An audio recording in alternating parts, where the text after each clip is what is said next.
Hello student, welcome back to Biometrica science classes. और आज मैं आपको इस क्लास में स्ट्रक्चर ऑफ यूकैरियोटिक सेल पढ़ाने जा रहा हूं। ऐसे तो यूकैरियोट्स का बहुत सारा एग्जांपल है, जैसे सारे प्रोटिस्ट, प्लांट्स है, एनिमल्स है तथा फंजाई है। लेकिन यहाँ जो मैंने स्ट्रक्चर बना रखा है वो प्लांट सेल का बना रखा है।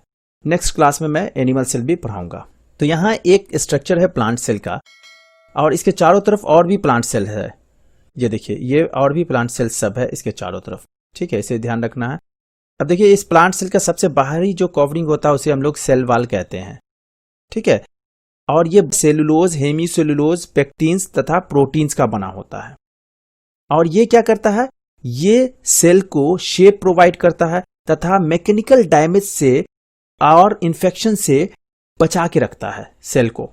ठीक, और ये एक सेल से दूसरे सेल के बीच में बैरियर का भी काम करता है, ताकि वो अनडिजायरेबल मॉलिक्यूल्स को अंदर आने से रोक सके। अब यहाँ थोड़ा ध्यान से देखें कि यहाँ दो सेल वॉल है। ये जो अंदर वाला सेल वॉल, ये वाला जो है, ये जो मैंने इसका स्ट्रक्चर बना रखा है, ये इसका सेल वॉल है। और ये बाहर ये वाला जो सेल वॉल है, ये इस साइड वाले सेल का सेल वॉल है। तो इस दोनों सेल के बीच में एक मिडिल लेमिला पाया जाता है। ठीक है, जो बना होता है किस चीज का, कैल्शियम पेक्टेट का। और ये काम क्या करता है, ये एक सेल से दूसरे सेल के बीच में ग्लू का काम करता है, यानी जोड़ के रखता है। इसी तरह से यहां थोड़ा और से देखने पे ये दिखेगा कि इस एक सेल से दूसरे सेल के बीच में बहुत सारा पोरस स्ट्रक्चर पाया जाता है, जिसे हम लोग प्लाज्मोडेस्माटा कहते हैं। और इसका सिंगुलर होता है प्लाज्मोडेस्मा। और इसका क्या काम है, ये एक सेल से दूसरे सेल के बीच में साइटोप्लाज्म को कनेक्ट करता है। नेक्स्ट, अब सेल के अंदर की बात करते हैं। तो सभी सेल में साइटोप्लाज्म पाया जाता है, जो फ्लूइड मैट्रिक्स होता है। ठीक, और इसी साइटोप्लाज्म में बाकी सेल का सारा ऑर्गेनेल्स पाया जाता है। और यहाँ सबसे बड़ा जो सेल ऑर्गेनेल्स दिख रहा है वो है वैक्यूल, जो प्लांट सेल में 90% एरिया को कवर कर लेता है। और इस वैक्यूल्स के अंदर वाटर पाया जाता है, सैप पाया जाता है, एक्सक्रीटरी प्रोडक्ट पाया जाता है, और वैसा सब्सटेंस पाया जाता है जो सेल के लिए यूजफुल नहीं होता है। और ये वैक्यूल यूनिट मेम्ब्रेन से घिरा होता है चारों तरफ से, जिसे हम लोग टोनोप्लास्ट कहते हैं। यानी वैक्यूल का जो मेम्ब्रेन होता है उसे हम लोग टोनोप्लास्ट कहते हैं। नेक्स्ट है न्यूक्लियस, जो प्लांट सेल में थोड़ा साइड में पाया जाता है, और ये डबल मेम्ब्रेन बाउंडेड स्ट्रक्चर होता है। और इसके आउटर कवरिंग को इसीलिए हम लोग न्यूक्लियर इन्वेलप कहते हैं। और इसी न्यूक्लियस के अंदर न्यूक्लियोप्लाज्म पाया जाता है, जो इसके अंदर फ्लूइड हुआ वो न्यूक्लियोप्लाज्म हो गया। उसके साथ साथ इसमें क्रोमेटिन पाया जाता है और न्यूक्लियस पाया जाता है।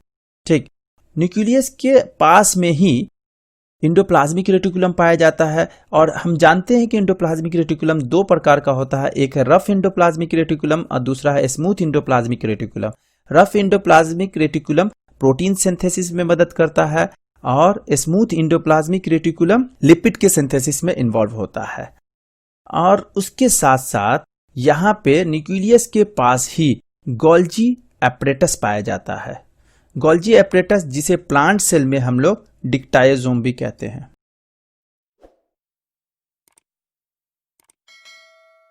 ये फ्लैट डिस्क शेप सैक यानी सिस्टर्नी का बना हुआ होता है। और इसका क्या काम होता है, इसका काम होता है पैकेजिंग ऑफ द मटेरियल तथा प्रोटीन मॉडिफिकेशन करना।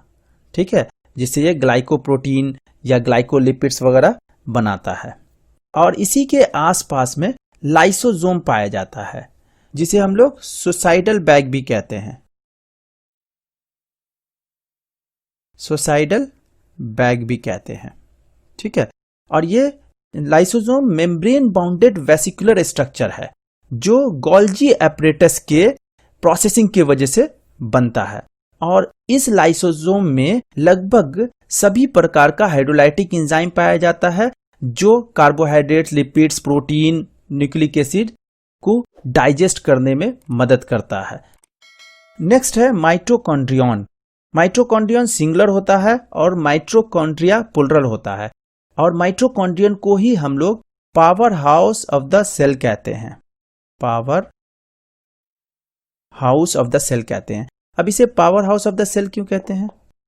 क्योंकि ये सेल को एनर्जी प्रोवाइड करता है एटीपी के फॉर्म में, एडिनोसिन ट्राइफॉस्फेट के फॉर्म में, और इसे ही हम लोग एनर्जी करेंसी कहते हैं, एटीपी को।